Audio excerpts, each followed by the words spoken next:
ఇటీవల వెలువడిన పశ్చిమ బెంగాల్, అస్సాం, పుదుచ్చేరి ఎన్నికల ఫలితాల్లో చరిత్రాత్మక విజయాన్ని సాధించిన సందర్భంగా విజయవాడ, భవానీపురంలోని పశ్చిమ ఎమ్మెల్యే కార్యాలయం నుంచి బ్యాంక్ సెంటర్ వరకు భారీ ఎత్తున పార్టీ శ్రేణులతో విజయోత్సవ ర్యాలీని నిర్వహించారు. అనంతరం జరిగిన మీడియా సమావేశంలో మాధవ్ మాట్లాడుతూ 3 రాష్ట్రాల్లో భారతీయ జనతా పార్టీ విజయం సాధించడం ప్రధాని మోదీ సమర్థ నాయకత్వానికి నిదర్శనమని పేర్కొన్నారు. ప్రధాని మోదీ నాయకత్వంలో దేశంలోని 20 రాష్ట్రాల్లో ఎన్డీఏ ప్రభుత్వం ఉండటం ఆయన నాయకత్వ పటిమకు నిదర్శనమన్నారు.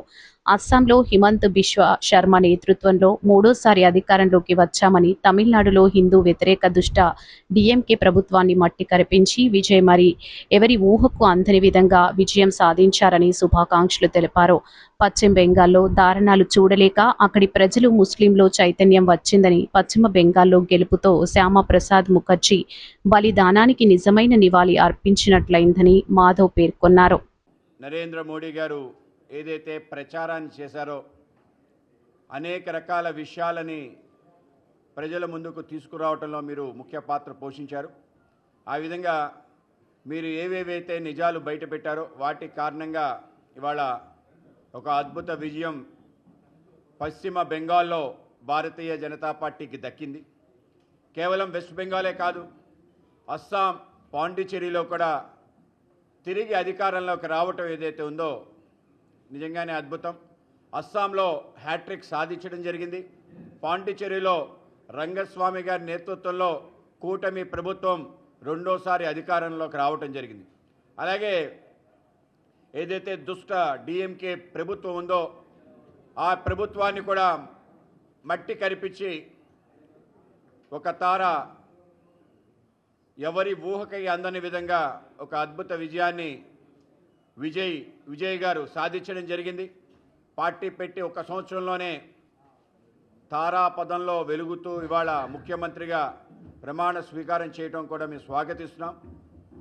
మార్పు కోరుతున్నారని ప్రజలకి ఒక సంకేతం ఇచ్చే విధంగా ప్రజలు ఎక్కడ కూడా నీతి నిజాయితీ అలాగే నిర్భరంగా నిలబడే నాయకులకి గెలిపిస్తారనే దానికి ఈరోజు తమిళనాడు, వెస్ట్ బెంగాల్ ఎన్నికలే తార్కాణం. ఆ విధంగా ఈ యొక్క విజయం మాకు మరింత ఉత్సాహాన్ని ఇస్తుంది. భారతీయ జనతా పార్టీకి పశ్చిమ బెంగాల్తో ఉండే అనుబంధం, మా పార్టీలో ఉండే ప్రతి కార్యకర్త అనుభవిస్తున్న ఆనందం ఎనలేనిది, దానికి కొలమానం లేదు. మా పార్టీ భారతీయ జనసంఘ్ రూపంలో 1951 అక్టోబర్ 21న ప్రారంభమైంది. నేటికి 75 సంవత్సరాలు పూర్తవుతున్న సందర్భంలో ఎవరైతే మా పార్టీ వ్యవస్థాపక అధ్యక్షులున్నారో డాక్టర్ శ్యామ్ ప్రసాద్ ముఖర్జీ గారి యొక్క ఆత్మ ఇవాళ ఆనందంతో మునిగి తేలుతూ ఉంటుంది. ఆ విధంగా డాక్టర్ శ్యామ్ ప్రసాద్ ముఖర్జీ గారి త్యాగం, బలిదానం ఇవాళ నిజమైన నివాళి వెస్ట్ బెంగాల్లో గెలుపు ద్వారా రావటం జరిగింది. కేవలం భారతీయ జనతా పార్టీకే కాదు, దేశవ్యాప్తంగా ఉండే ప్రజలకి బెంగాల్తో ఉండే అనుబంధం ఒక అంతులేని అనుబంధం.